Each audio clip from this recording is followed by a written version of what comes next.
Penglihatan 12 Maret 2022. 1. Wahyu 3 ayat 20. Kedua, Jawa. 3. Kepulauan Seribu. 4. Ketidaktaatan satu orang. Wahyu 3 ayat 20. Pada saat menyembah, salah satu tim bermazmur, "Berdirilah di atas firman-Ku, kuatkanlah hati yang lemah, hiburkanlah yang susah, sembuhkanlah yang sakit. Jikalau ada yang kuat, baiklah dia membantu yang lemah, supaya mereka tidak jatuh. Firman-Nya yang membuat engkau dapat berdiri. Berdirilah teguh, jangan goyah. Pakailah jubah kemenangan yang dari Tuhan. Teguhkanlah dan kuatkanlah hatimu. Berdirilah teguh untuk gereja-gereja. Berdirilah teguh, jangan goyah." Dia mendengar suara, mereka kecewa, mereka patah semangat dan tidak ada gairah lagi untuk melayani Tuhan. Lalu tim yang lain melihat bangunan-bangunan gereja, pilar-pilarnya retak dan hancur, sehingga bangunan-bangunan gereja mau rubuh.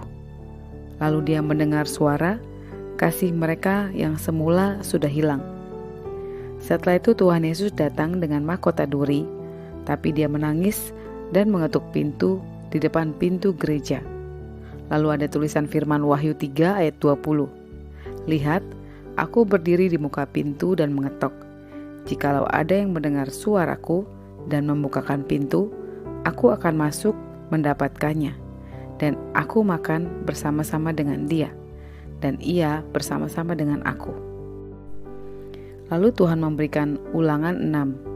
"Inilah perintah, yakni ketetapan dan peraturan yang aku ajarkan kepadamu atas perintah Tuhan Allahmu untuk dilakukan di negeri kemana kamu pergi untuk mendudukinya, supaya seumur hidupmu engkau dan anak cucumu takut akan Tuhan Allahmu dan berpegang pada segala ketetapan perintahnya yang kusampaikan kepadamu, dan supaya lanjut umurmu.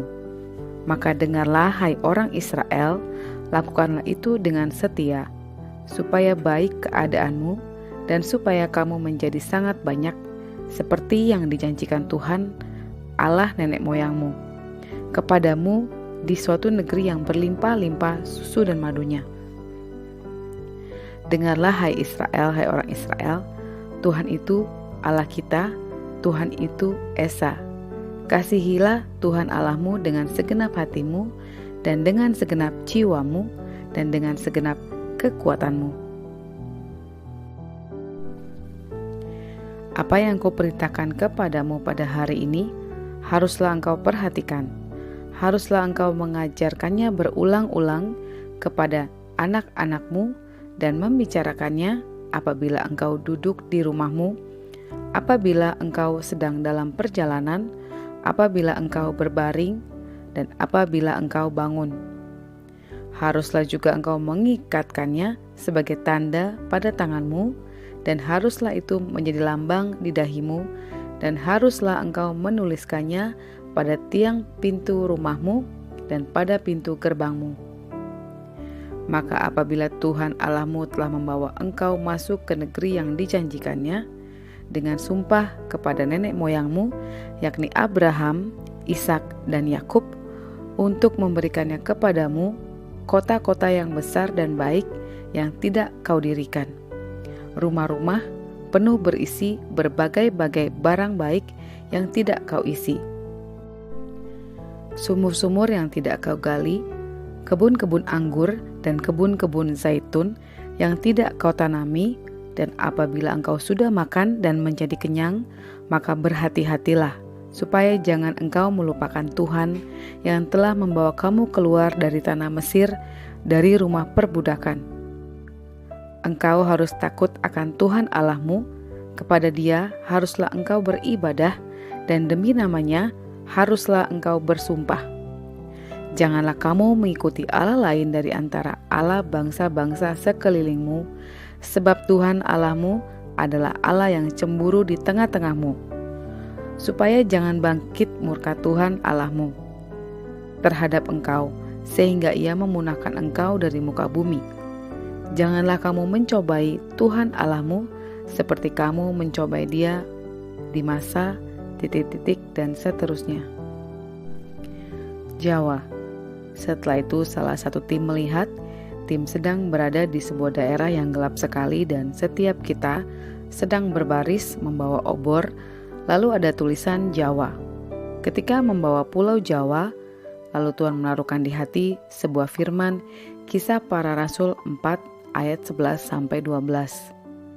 Lalu dia melihat 6 binatang seperti buaya putih, ular, lalu 4 binatang lagi yang tidak dikenal. Salah satunya seperti binatang yang berbulu, tapi bagian wajahnya seperti tikus, dan bagian tangan dan ekornya seperti capit kalajengking, dan tidak pernah melihat binatang yang seperti itu.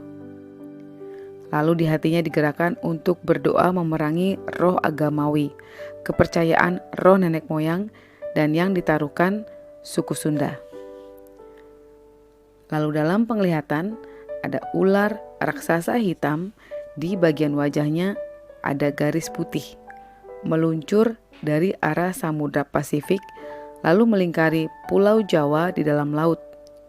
Setelah itu ada seperti bentuk pohon raksasa di laut, memiliki bayangan, dan bayangannya ini menutupi seluruh Indonesia. Tim yang lain mendapat pengertian bahwa akan dibangkitkan kembali salah satu rezim kepemimpinan di Indonesia. Di dalam penglihatan, salah satu mantan pejabat memberikan sesajen kepada roh orang mati. Kepemimpinan ini masih dalam bayangan, tapi mereka sudah menaruhkan orang-orangnya di setiap bidang pemerintahan. Tim yang menerima pengertian memberi pernyataan jika ibu kota pindah, Jakarta akan dikuasai kembali oleh rezim ini. Kepulauan Seribu. Setelah itu tim bermazmur membawa Indonesia, pulau-pulau, pemerintah di hadapan Tuhan. Salah satu tim melihat satu pohon besar, bayangannya menutup seluruh pulau-pulau di Indonesia. Lalu tampak setumpuk tanah berbentuk pulau-pulau kecil, lalu ada tulisan berwarna hitam, tulisannya Kepulauan Seribu. Saat terus bermazmur bagi Kepulauan Seribu, dia melihat sebuah tulisan kasino. Lalu di pulau yang paling ujung, dia melihat ada orang-orang bercadar dengan baju-baju gamis dan celana yang mengatung. Lalu tim menaikkan doa, mazmur, dan penyembahan. Lalu tampak seperti not-not, seperti nada-nada muncul di awan-awan. Ketidaktaatan satu orang. Setelah itu salah satu tim melihat Bill Gates di hadapan MNLP membawa sejumlah uang yang sangat banyak. Mereka sedang berbicara. Tim yang melihat diberikan pengertian bahwa Indonesia membutuhkan dana yang besar bagi pembangunan ibu kota negara yang baru. Jadi Bill Gates menyodorkan sejumlah uang namun meminta tempat-tempat tertentu bagi ladang bisnisnya. Ketika tim terus membawa di dalam doa, salah satu tim menerima Roma 5. Sebab itu kita yang dibenarkan karena iman, kita hidup dalam damai sejahtera dengan Allah oleh karena Tuhan kita Yesus Kristus. Oleh Dia kita juga beroleh jalan masuk oleh iman kepada kasih karunia ini.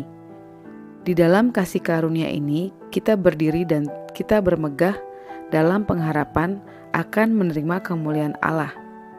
Dan bukan hanya itu saja, kita malah bermegah juga dalam kesengsaraan kita, karena kita tahu bahwa kesengsaraan itu menimbulkan ketekunan, dan ketekunan menimbulkan tahan uji, dan tahan uji menimbulkan pengharapan.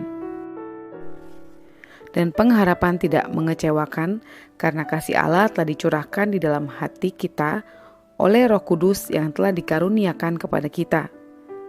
Karena waktu kita masih lemah, Kristus telah mati untuk kita orang-orang durhaka pada waktu yang ditentukan oleh Allah.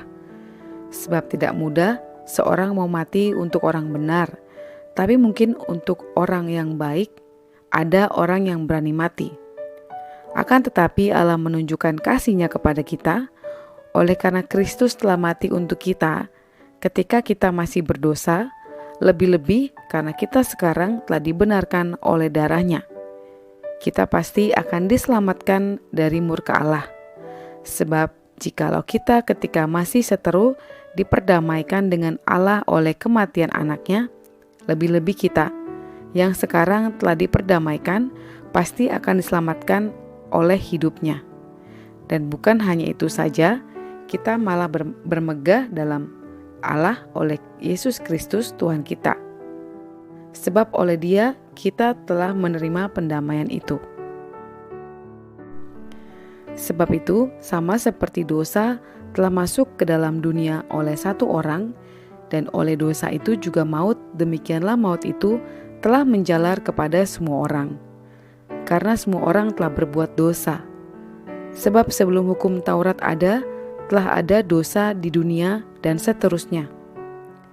Sebab jika oleh dosa satu orang, maut telah berkuasa oleh satu orang itu, maka lebih benar lagi mereka yang telah menerima kelimpahan kasih karunia dan anugerah kebenaran akan hidup dan berkuasa oleh karena satu orang itu, yaitu Yesus Kristus.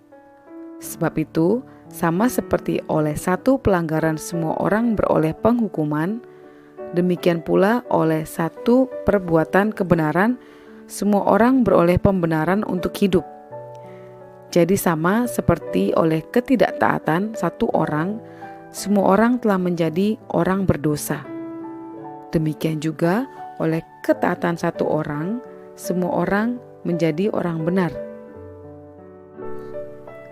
Ketika membawa terus di dalam doa, tim yang lain melihat MNLP dengan baju putih, dan di bagian dada kanan MNLP ini ada sebuah tulisan 1 Yohanes 2 ayat 4. Barang siapa berkata, "Aku mengenal Dia," tetapi ia tidak menuruti perintahnya, ia adalah seorang pendusta dan di dalamnya tidak ada kebenaran.